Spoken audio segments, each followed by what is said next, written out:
the entire Indian IT industry, companies like Infosys, companies that are at the forefront of information technology are going to struggle. They're going to be challenged.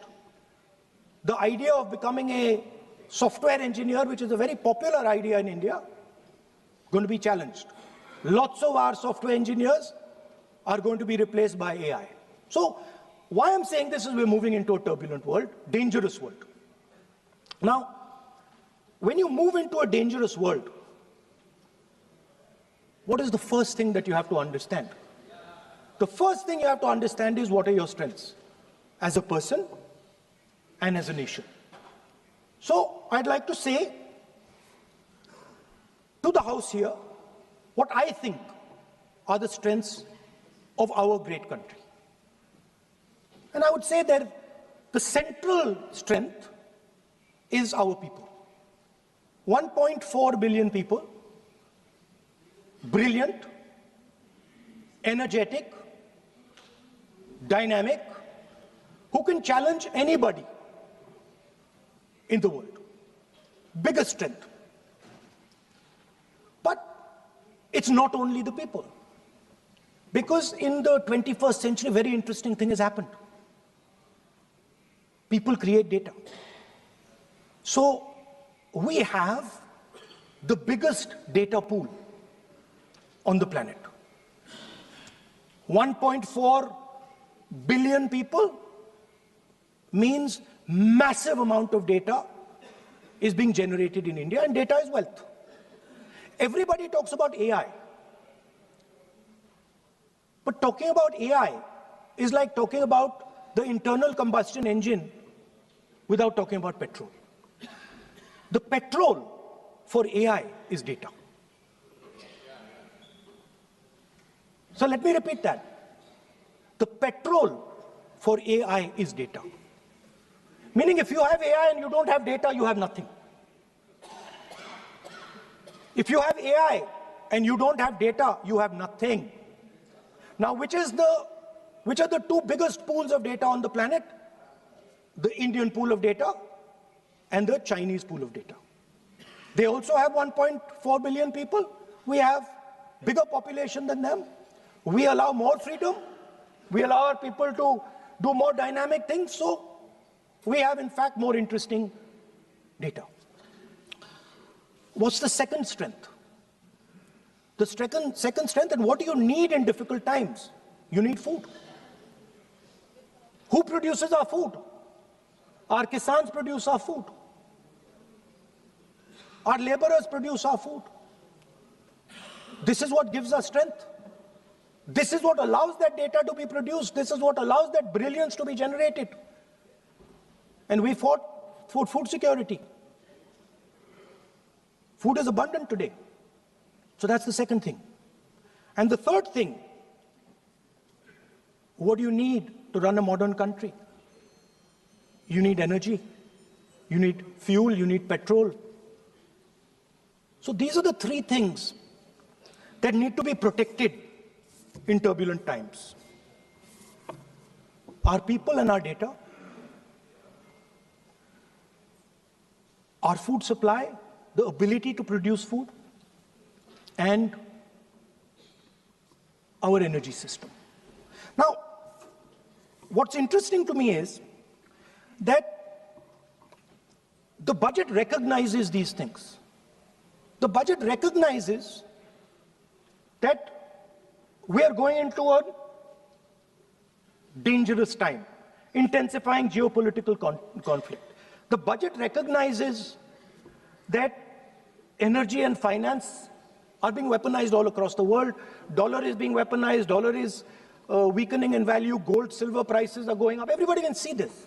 But there is nothing in the budget. There's absolutely nothing in the budget that looks into these two issues. There is nothing in the budget about energy and finance weaponization. There is nothing in the budget about the intensifying geopolitical conflicts and what we are going to do about it. The budget just reads like any of their budgets, right?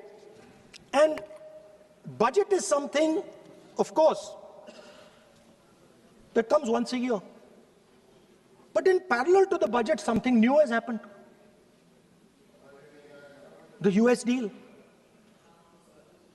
We have made a deal with the United States. Now, one thing I'd like to make very clear, and this is something that is not well understood. In a contest between the United States and China, the single most valuable asset is Indian data. If the Americans want to remain a superpower, please understand what I'm saying. It is very profound what I'm saying. If the Americans want to remain a superpower, and if the Americans want to protect their dollar, the key to that is Indian data. Why? Because the Chinese have a data pool of 1.4 billion people. And you can take European data, you can take African data, you can take American data, add it all up. It does not compete with Chinese data. So the real fight that is taking place, I'm saying what is our strength? I'm saying if India is going to go to the table, then what do we put on the table? What do we say? Listen, this is what we put on the table. And what we put on the table, it's beautiful. What we put on the table is our people. Their wisdom, what they do, their likes, dislikes, their imagination, their fear. This suddenly in the 21st century has got value. In the 20th century, it had no value. I remember so many people saying that population is a weight, population is a disaster. No, population is the biggest asset you can have. It's a strength. But it's only a strength if you recognize that data is important. Now, what is surprising to me? What happened in the deal? If the India alliance was negotiating with President Trump, I will tell you what we would say.